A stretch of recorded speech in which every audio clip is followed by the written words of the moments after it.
কথা শুধাই শুধু তোমারে, বলো কোথায় তোমার দেশ, তোমার নেই কি চলার শেষ। নদী দেখলেই সর্বপ্রথম বন্ধুরা এই গানটাই আমার মনে আসে। আর আজকে আমি নদী পথে যাওয়ার কিছু মুহূর্ত তোমাদের সাথে শেয়ার করব। আই হোপ তোমাদের ভালো লাগবে। Hello everyone, good morning. কেমন আছো তোমরা সবাই? আই হোপ তোমরা সবাই খুব ভালো আছো, সুস্থ আছো। আমিও কিন্তু বেশ ভালো আছি। গত দুদিনের ব্লগ দেখে তোমরা তো জানোই আমি আছি এখন আমার মায়ের কাছে, মানে বাপের বাড়িতে। তো ওখান থেকেই সকাল সকাল সবাই মিলে রওনা দিয়ে দিয়েছি যেখানে যাব সেখানকার উদ্দেশ্যে। আর সেটা যেতে গেলে নদী পথ দিয়ে গেলেই আমাদের বাড়ির ওখান থেকে সুবিধা হয়। আর যেতে যেতে দুপাশে পেলাম সোনালি ধানে ভর্তি এই মাঠ, এত সুন্দর দেখতে লাগছিল। আমরা বাড়ি থেকে বেরিয়েছিলাম সকালবেলা টোটো করে। আমরা এখন টোটোতে করেই যাচ্ছি। আমাদের বাড়ির ওখান থেকে এই নদীর দূরত্বটা মোটামুটি প্রায় 25 থেকে 30 মিনিটের মতো। তো আমরা একটা টোটো করে নিয়েছিলাম। সবাই সকাল সকাল স্নান করে কিন্তু বেরিয়ে পড়েছি। কোথায় যাচ্ছি এবার সেটা তোমাদের বলে দিই। আমরা যাচ্ছি তমলুকে। তোমরা যারা যারা চেনো আমার ব্লগটা দেখছো তারা কিন্তু কমেন্ট করে আমাকে অবশ্যই জানাবে। আর কথার মাঝখানে দেখো আমরা কিন্তু নদীর পাড়ে অলমোস্ট পৌঁছেই গেছি। চারিদিকে কাশবনে ভর্তি। আমরা যাচ্ছি তমলুকের মা বর্গভীমার মন্দির, সেখানে পুজো দিতে। এই বর্গভীমা ঠাকুর হলো কালী ঠাকুরের যে 51টা পীঠ রয়েছে তার মধ্যে একটা পীঠ হলো কিন্তু বর্গভীমা ঠাকুরের পীঠ। তমলুক যাওয়ার ক্ষেত্রে নদী পথ দিয়ে গেলেই কিন্তু আমার বাড়ির ওখান থেকে বেশ কাছেই হয়। আর দূরে যে ওই সবুজ কালারের চংটা দেখতে পাচ্ছ, ওইটা কে কে পরিচিত ওটার সাথে তারাও কিন্তু কমেন্ট করে আমাকে অবশ্যই জানাবে।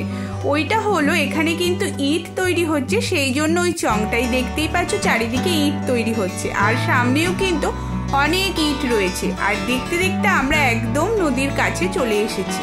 এখানে মোটামুটি টাইম ছিল সকাল 8টা করে, তাই আমরা এখানে 7:45 নাগাদ করে কিন্তু পৌঁছে গিয়েছিলাম। আর নদী পথের রাস্তা মানে বুঝতেই পারছো টাইম অনুযায়ী চললেও জোয়ার ভাটার ওপর কিন্তু নির্ভর করে। ওই দেখো দূরে একটা মাল বোঝাই করা নৌকা কিন্তু আসছে তীরের দিকে। আমরা কিন্তু প্রায় ওখানে অনেকক্ষণ মতো দাঁড়িয়েছিলাম, দূরে দেখছিলাম কিন্তু এখান থেকে ইট ওই পারে যাওয়ার জন্য একটা লঞ্চে কিন্তু লোড হচ্ছিল। ওই দেখো সবাই ইট মাথায় করে নিয়ে ওই লঞ্চে যাচ্ছিল।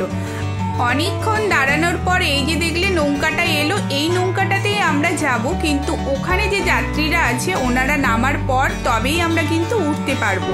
তো সেই জন্য ওপরে দাঁড়িয়ে আমরা সবাই কিন্তু ওয়েট করছিলাম। আর তার সাথে সাথে বোর একদমই হচ্ছিলাম না, কারণ ওই নদীর সামনে দেখে এত সকাল সকাল মনটা ভালো হয়ে যাচ্ছিল। আর এই দেখো ইট নিয়ে কিরকম ভাবে লঞ্চে উঠছে সরু একটা পাটাতনের সাহায্যে। ওটা দেখে তো আমার বেশ ভয়ই লাগছিল, কিন্তু ওনারা করে করে অভ্যস্ত, তাই কিন্তু খুব ইজিলি করছিলেন কাজটা। আর দূরের নদীটা মনটা কিন্তু সত্যিই খুব সকাল সকাল একদম ভালো করে দিচ্ছিল। তোমাদের দেখতে কিরকম লাগছে সেটা কিন্তু কমেন্ট করে অবশ্যই জানাবে। ভালো লাগলে প্লিজ একটা লাইক করে দিও, আর বন্ধুদের সাথে প্লিজ প্রচুর শেয়ার করে দিও। আর যদি নতুন বন্ধু হও আমার চ্যানেলে তাহলে কিন্তু সাবস্ক্রাইব করে পাশে থাকার জন্য আমি অনুরোধ করব। আর তার সাথে বেল নোটিফিকেশনটাও অন করে দিও, তাহলে যখনই আমি কোনো ভিডিও আপলোড করব সর্বপ্রথম নোটিফিকেশনটা তোমাদের কাছেই চলে যায়। তো এইসব কথার মাঝখানে দাঁড়িয়ে দাঁড়িয়ে আমিও একটু নিচ্ছিলাম ফটো ক্যাপচার করে। তারপরে দেখা পেলাম আকাশে এক ঝাঁক পাখি, খুব ভালো লাগছিল। আর আকাশটা কিন্তু একদম মেঘলা টাইপের ছিল, রোদ্দুর ছিল না সেই রকম একটা। এবার সবাই মিলে আমরা আমাদের যে নৌকাটা রওনা দেবে সেই নৌকার জন্য আমরা মানে নিচের দিক দিয়ে নেমে এইরকম পাটাতনের সাহায্যে সবাইকেই নামতে হচ্ছিল। আমার তো বেশ ভয় লাগছিল প্রথমটা ধীরে ধীরে নামলেও, আমি কিন্তু লাস্টের দিকটা বেশ জোরে জোরেই আসছিলাম।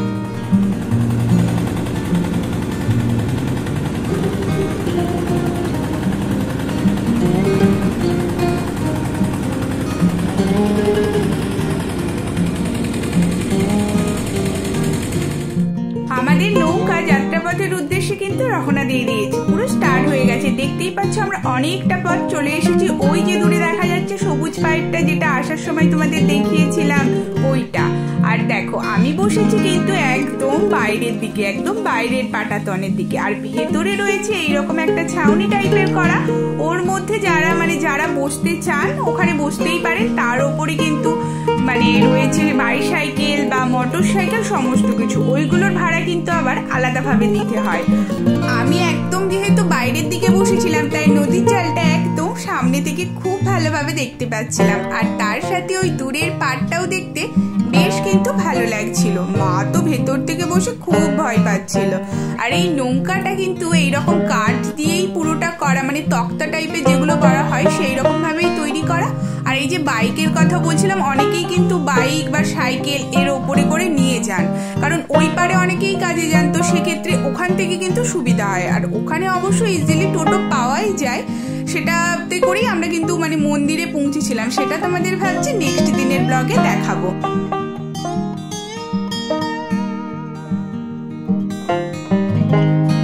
নৌকাতে করে আমাদের ওই পারে যেতে সময় লেগেছিল কিন্তু আধ ঘন্টা থেকে 45 মিনিটের মতো।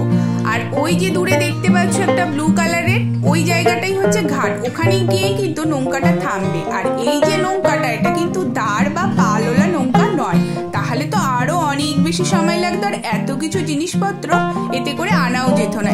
এর মধ্যে রয়েছে কিন্তু জেনারেটর ফিট করা, তাই একসাথে অনেকটাই জিনিসপত্র বা মানুষজন একসাথে অনেকেই যাতায়াত বা ট্রাভেল করতে পারেন।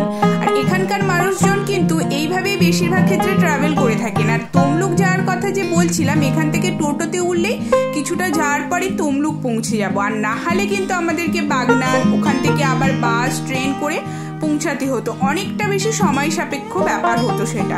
সেই জন্যই বলছিলাম আমাদের বাড়ির কাছ দিয়ে নদীপথ কিন্তু অনেকটাই এই পথ দিয়ে যেতে গেলে অনেকটাই সময়টা আমাদের বেঁচে যায়। এই পথ দিয়ে যাতায়াত বলতে পারো আমার সেকেন্ড বা থার্ড টাইম হবে। এর আগে ডাক্তার দেখানোর জন্য আমি একবার এসেছিলাম। দেখো আমরা ঘাটে নেমেই পড়েছি, আর তখন কিন্তু এইরকম তৈরি টাইপের ঘাট ছিল না, নেমেই প্রথমে মাটির ওপর দিয়ে হেঁটে কিছুটা গেলে তবে কিন্তু ওঠা যেত। তো এতদিন পরে এসে দেখলাম বেশ জায়গাটা অনেকটাই উন্নত হয়ে গেছে। আমি এসেছিলাম তখন প্রায় আমি মাধ্যমিক দিয়েছিলাম এইরকম একটা সময়। তো আমরা কিন্তু এইবার নৌকা থেকে নেমে রাস্তা দিয়ে যাচ্ছি, সামনে গেলেই টোটো পাবো। আর নেক্সট দিনের ব্লগটা দেখতে তোমরা একদম ভুলো না, কারণ নেক্সট দিনের ব্লগে আমি শেয়ার করব ওই যে মা বর্গভীমা মন্দিরে গেছিলাম, সেখানকার পুজো, ঠাকুর, সেখানকার ভোগ খাওয়া সমস্ত কিছুটাই। আশা করছি তোমাদের নেক্সট দিনের ব্লগটা দেখতেও খুব ভালো লাগবে।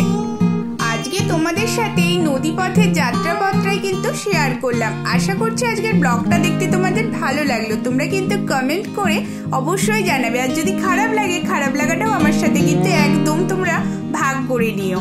আর আজকের ব্লগটা আর বেশি বাড়ালাম না, কারণ তোমাদের দেখতে বোর লাগতো, আমি তো তোমাদের একদমই বোর করতে চাই না। তাই নেক্সট দিনের ব্লগে ভেবেছি তোমাদেরকে ঠাকুর পুজো দিয়া, সেখানকার ভোগ কিরকম ভাবে পরিবেশন করা হয় সবটাই তোমাদের সাথে খুব ভালোভাবে শেয়ার করব। আই হোপ আজকের ব্লগটা তোমাদের দেখতে খুব ভালো লাগলো। আর আমরা কিন্তু ওখানে সাথে সাথেই টোটো পেয়ে গিয়েছিলাম, আর টোটোতে উঠেও পড়েছি। তো একবার সেই নদী দেখতেই পাচ্ছ, টোটোতে বসেও কিন্তু নদীর সৌন্দর্য আমরা উপভোগ করতে করতে যাই। আর নেক্সট দিনের ব্লগটা তোমরা একদম মিস করো না। সবাই খুব ভালো থেকো, সুস্থ থেকো।